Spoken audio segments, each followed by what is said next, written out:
Thank you very much, Eric. Good afternoon, everybody. And I'm very excited to be here today with all of you to talk about fintech investments. And I just check if my slides can be opened up behind me.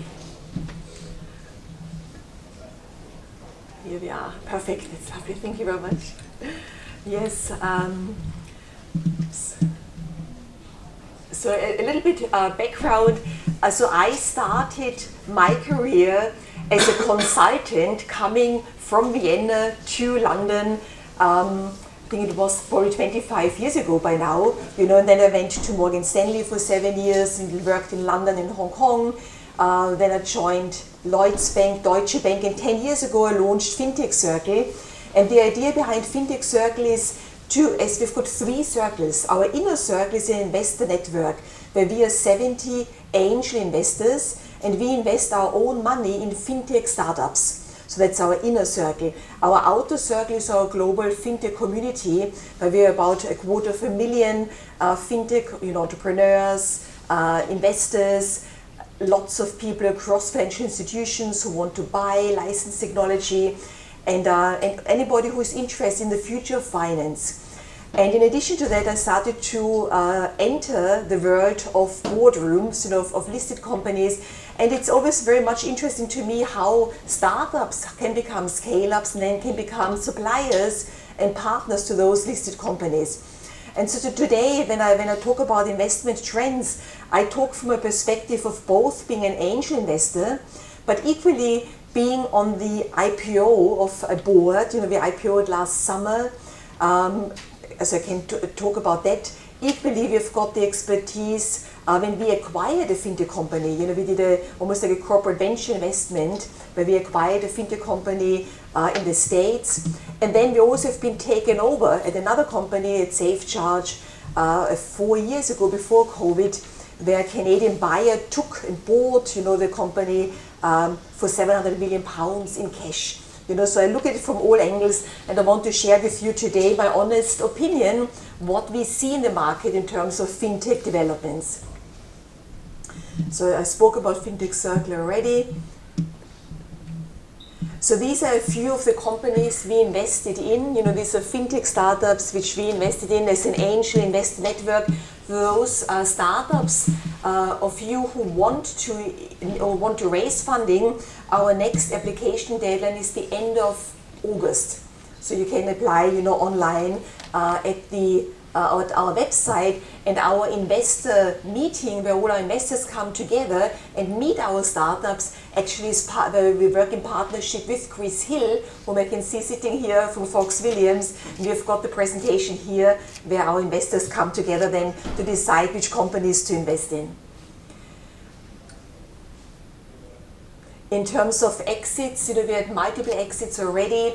I listed here the complete exits, where compare the market. Santander, Legal & General purchased 3 of our startups.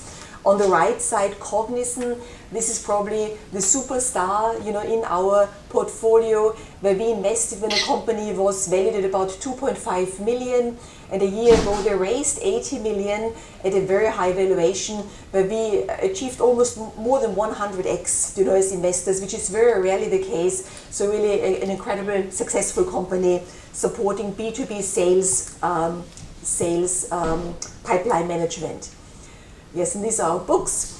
So in terms of global fintech investments, you probably have seen the figures that the number of global investments has gone down significantly over the last 2 years. So I know the numbers are very small, you can't see them probably in the back of the room, but I'm very happy that these slides are being shared, with all of you afterwards. So what you can see here, I'm going further to the slides here, you see from 2019 to 2023, you see the investment globally which were put into fintech companies. And it started out at about $48 billion in 2019. Last year we were below that figure. So we are now below we were at 2019. And this year started even weaker. We had about 7.3 billion in the first quarter of this year. So if you would annualize that, we would get just below 30 billion, for the whole year, which would be even below what we had last year. So globally, the investment trend definitely has unfortunately been declining. And what this means, when you put yourself into the shoes, what this means, it's not just that there's less capital available for new companies, but it also means that scale-ups who want to get follow-up capital have got less capital available, because that's the aggregated amount, which goes both in startups and in scale-ups who want to have follow-up funding. And so what we see very much is there have been, everybody in the last 2 years, tried to reduce their burn rates, try to spend money slower, just try to preserve capital, and just almost prepare for a time where you cannot raise again. For those companies who were dependent on raising capital in order to survive, we've seen many of them closing down. We've seen lots of acquisitions taking place, exits, but at low valuations, just to because it was the only option available. And so for any startups to know who is in this position, really the advice is to try to reduce spending as much as one can, and of course start the fundraising journey the earlier you can, so that you're not put against the wall, but just having one potential option, which if it doesn't materialize, you're against the wall. So that's globally. When we look at the UK market, these are the figures for the UK, and again we've got the numbers until 2023. The source is Innovate Finance here. So we see we are here at the level of 2020. So 2019 was slightly below. And when you can see at 2014, you see the big journey over the last 10 years, which is now coming further down.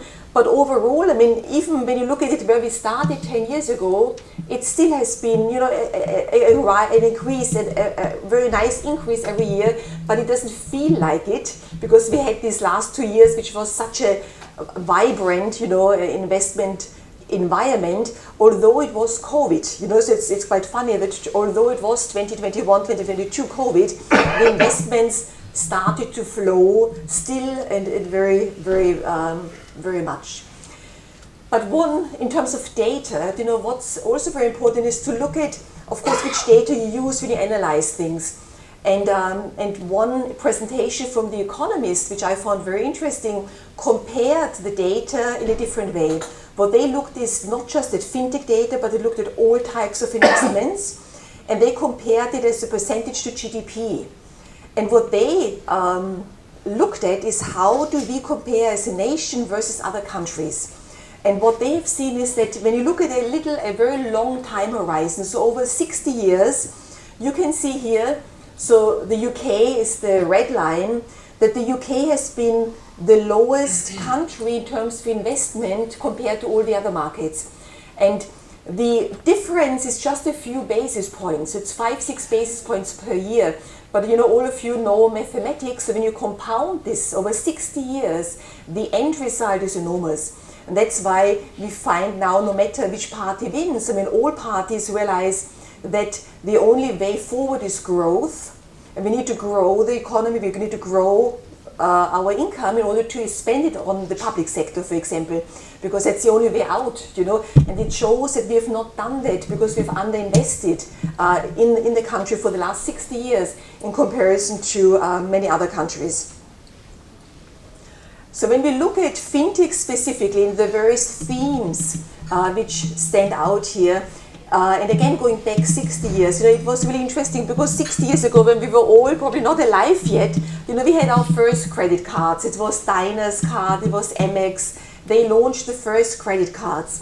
In 1971, Nasdaq was founded, so it was the basis of fintech when we talked about digitizing finance. The second part then, Fintech 2.0, embedding finance, was really the time from 2000 onwards, 2010. We had PayPal was launched just before 2000.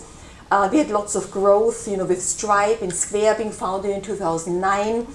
And of course, 2014 was an important time for us in the UK because that's when Eric launched Level 39. And when all of a sudden, I remember this moment because it was when we had our Chancellor of the Exchequer, Osborne, going to the first ATM machine in order to take the first bitcoins out, which was widely reported all over the newspapers. And I remember he said, he wanted to make London the global fintech hub in the world. And at that time, fintech was not even known, it was not a term, but because he said that and because everybody believed it's possible, I think that's why we became, the global fintech hub. And so it really shows, how much positive momentum we had, and we still have, but it started really out in the UK, I would say 2014. And then we see further growth, and then fintech 3.0 is almost this decentralized finance becoming more prominent, where we had much more interest, from across cryptocurrencies, stable coins, NFTs. Marketplace was launched with Sotheby's, and then came 2023. And what I don't know if you can see that, but if you can see the logo on the left side, you see there's a company which doesn't exist anymore. So this page was developed by Silicon Valley Bank. And Silicon Valley Bank, as you all know, went bust, last spring. And I remember when this happened, it went through a shockwave. I was in a board meeting for a UK bank, and our CEO had been asked, and our chair had been asked to step out of the board meeting, which never ever happens. And we thought, gosh, this must be something really severe now. And then later we found out that they've been told, and then people were worried about the liquidity crisis, if this gets knock-on effects, would spread across the economy. And the impact I had as chair and founder of Fintech Circle were that some of our startups, of course, were banking with SVP, and they could not access their money. And they could not have paid their employees at the end of March last year if HSBC would not have acquired Silicon Valley Bank on Monday morning. So it was it was a significant change, from last March onwards. And so now, what are the trends which we are seeing now? Number one is all really about AI. You've seen it this week, everybody talks about it. We see that AI is, in the generative AI, what it can do. It will open lots of opportunities, opportunities for fintech companies to use AI, to leverage it, to both, if a Fintech Circle, we see it, it makes us more efficient, but of course it's a great investment opportunity. However, there are also big risks, as we all know. This morning I was part of a board discussion forum where we talked about graduate jobs are declining significantly because lots of graduate schemes are now being reduced because lots of graduate jobs is being done using AI, and so you don't need to hire so many university graduates anymore. And as a mother of two teenagers, this is something which is concerning because we want our children to have good jobs, and they need to start learning because they don't know enough when they come out of university yet. So all those things will impact our society. But number one, definitely AI. Gen AI is a huge trend. Number two, it's fintech for good. We also call it sustainable fintech. Here, we believe there's so much what can be done through technology, not only to adhere and to implement, these trends towards net zero by 2050, which we all companies and our governments, have subscribed to. There's much more we need to do. And again, there's a backlash. We know there's a backlash coming from the States, where those topics seem to be less important. But I think we have to all of us who are interested in those topics, to make sure that they stay important, that we can fund the green transition towards a greener economy. Number three, it's embedded finance. Open finance is a key trend which we see lots of companies in this area. And number four, I think for those of you who are raising capital, I do think that over the next year or 2 years, fintech funding will become easier again, because it was difficult, up to now. It will definitely become easier. In terms of valuations, they've come down considerably. So when I think before COVID, we saw 15 to 20x revenue valuations. Now, sometimes, you have to be happy to have 7x revenues. So valuations have reduced by 2/3 in many cases, and other companies can't raise at all. So we've got this, we saw lots of tailwinds or difficulties. And last, trend number 5, really is about Fintech goes mainstream. And by that I mean is that even people who have nothing to do with finance or technology, they will use Fintech solutions without knowing it. So I don't know if any of you has been shopping in Covent Garden and went to Uniqlo, to the shop Uniqlo. I don't know if any of you has been, and when you check out at this shop, you basically put all the stuff you buy into these baskets, and they automatically scan. You don't even have to have this, you don't scan it anymore, it's automatically done for you. So a very easy checkout process. And none of the shoppers would be interested to know about Fintech, but it's actually a Fintech solution what they use to check out their purchase. So that's in summary, these are the trends we see. I'm really excited to be here with all of you today and to look and learn from our next speakers, our next panels, which are coming up very soon.